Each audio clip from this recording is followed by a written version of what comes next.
सभी को good evening. मैं कृषि के बारे में बताने से पहले एक कहानी सुनाऊंगा छोटी सी।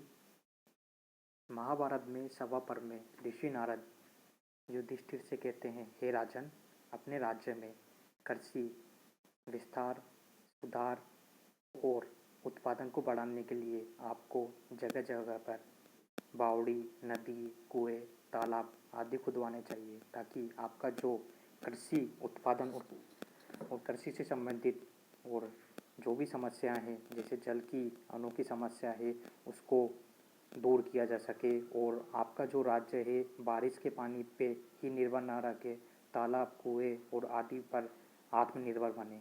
और इसी के साथ जब कृषि के बारे में बात करते हैं तो कृषि का इतिहास कोई कल नहीं है। कृषि का इतिहास एक नवपाषाण युग जो कि 7500 से 4000 ईसा पूर्व रहा है, उसमें बहुत ही अनमूल्य तथ्यों के साथ उसके बारे में विस्तृत जानकारी दी गई। इसी के साथ भारत के एक फैक्ट की बात करते हैं, जिसमें यूरोपीय वैज्ञानिक यूप्लर ने 1887 में बताया कि भारतीय कृषि विरासत है जो विश्व में ब्रिटिश साम्राज्य उस टाइम पे सबसे बड़ा था से भी बहुत अमूल्य, अनोखी और सबसे अच्छी है।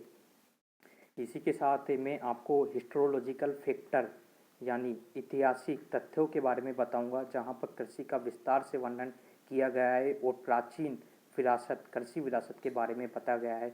इन तथ्यों में यथा शामिल है 4 वेद हैं, 9 ब्रह्म, नाना, अर्णव, सूत्रा साहित्य, ससूरता साहित्य, चरक साहित्य, उपनिषद, महाकाव्य, रामायण और महाभारत में भी इसका वर्णन है। जो महाभारत में मैंने आपके ऋषि नारद की कहानी बताई, इसी के साथ 18 पुराणों में, बौद्ध और जैन साहित्यों में, और इसी के साथ साथ विभिन्न ग्रंथों यथा कृषि पराशर, कौटिल्य अर्थशास्त्र, पनिन की अष्टाध्यायी, तमिलों के संगत साहित्य, मनुस्मृति, ब्राह्मणी की बृहद संहिता। जब बृहद संहिता की बात करते हैं तो यहाँ पर बृहद संहिता में सोइल साइंस के बारे में बताया है, साथ ही यहाँ पर मौसम विज्ञान, मेट्रोलॉजिकल डिपार्टमेंट के बारे में बताया है। इसी के साथ साथ इरिगेशन सिस्टम, सोइल क्लासिफिकेशन के बारे में भी यहाँ पर विस्तृत से जानकारी बताई गई थी, और ये बहुत ही प्राचीन टाइम की बात है। इसी के साथ अमरकोश, कश्यप, कृषि सूत्रों, जहाँ पर विभिन्न यंत्रों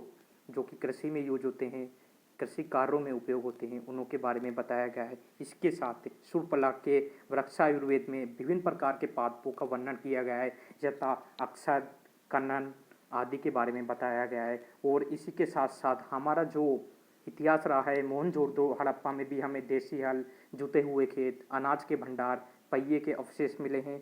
और जितनी भी मैंने हिस्टोलॉजिकल फैक्ट बताए हैं, इनों की रचना 6000 से 1000 ईसा पूर्व हुई है। साथ ही ये सब हमें बताते हैं कि भारत में जैव विविधता, बायोडाइवर्सिटी और कृषि का जो इतिहास रहा है, और साथ ही कृषि करने के तरीकों, उनों के साथ साथ पशुपालन आदि के बारे में भी बताया गया है। तो हमें अपने कृषि विरासत और कृषि से जुड़े फैक्टों पर गर्व करना चाहिए। जय हिंद, जय भारत, जय किसान, जय विज्ञान। धन्यवाद।